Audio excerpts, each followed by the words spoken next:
एक के बाद एक विकेटें गिर रही हैं। नजर आया फवाद चौधरी साहब ने पार्टी छोड़ी, असद उमर साहब ने ओहदे छोड़े। इसके अलावा आपने आज कहा कि गौर हो रहा है कि पाकिस्तान तहरीक इंसाफ पर पाबंदी लगाई जा सकती है। साहब, इमरान खान साहब वाज़े तौर पर कह रहे हैं कि अचानक होता है कि कोई पार्टी छोड़े और फिर उसे रिहाई भी मिल जाती है और बड़ी बड़ी आज विकेटें गिर रही हैं। आपके ख्याल में ये दुरुस्त हो रहा है जिस तरीके से तहरीक इंसाफ के सीनियर रहनुमा पार्टी छोड़े?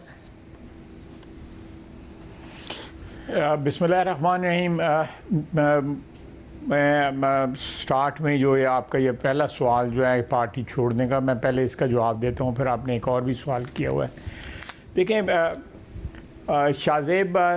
जो लीडरशिप के फ़ैसलों का खुसूसन जब फ़र्द वाहद के फ़ैसले हों और वन आफ्टर द अदर वो फ़ैसले जो है फ़ेल होते हों, नज़र आते हों और उसके बाद उन फ़ैसलों की रिवर्सल हो रही हो, उन फ़ैसलों को जो है बिल्कुल ऑपोजिट फ़ैसलों के साथ जो है उनकी नेगेशन या उनकी नफ़ी की जाती हो,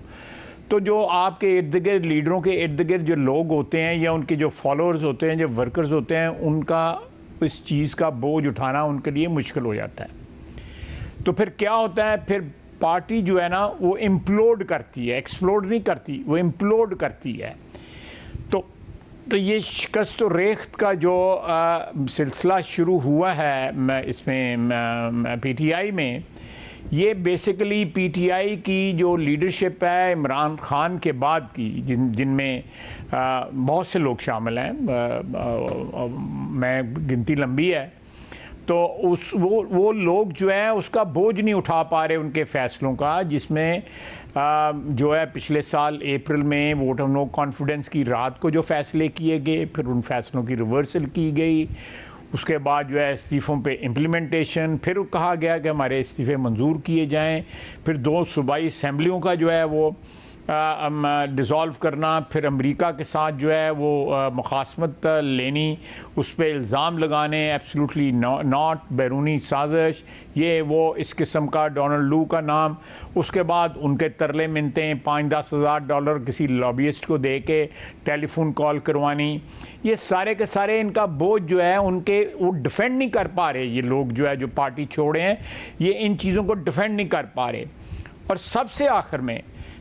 आखिर में उनका ये फ़ैसला कि 9 मई को हमने फ़ौज की तनसीबात पे हमला करना है, वो सामने आया और उसका बोझ जो है बिल्कुल कतई तौर के ऊपर जो है पार्टी की जो रैंक एंड फाइल जो है वो उठाने को तैयार नहीं है, बल्कि जो लोग तैयार थे या जो लोग इस चीज़ में मुलव्वस रहे 9 मई को, वो भी अपने आप को लाताल्लुक़ करने की कोशिश कर रहे हैं। और मगर खालिद साहब, ऐसा तो नज़र आता है ना कि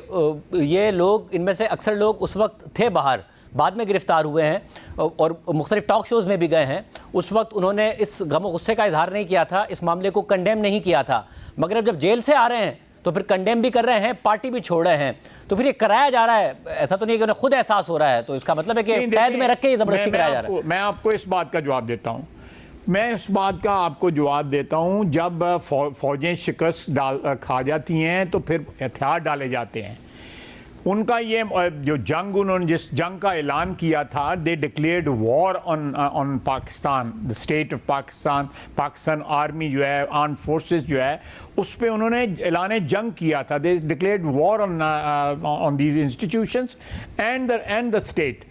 तो उसके बाद जब शिकस्त खाई और गिरफ्तार हुए सारे,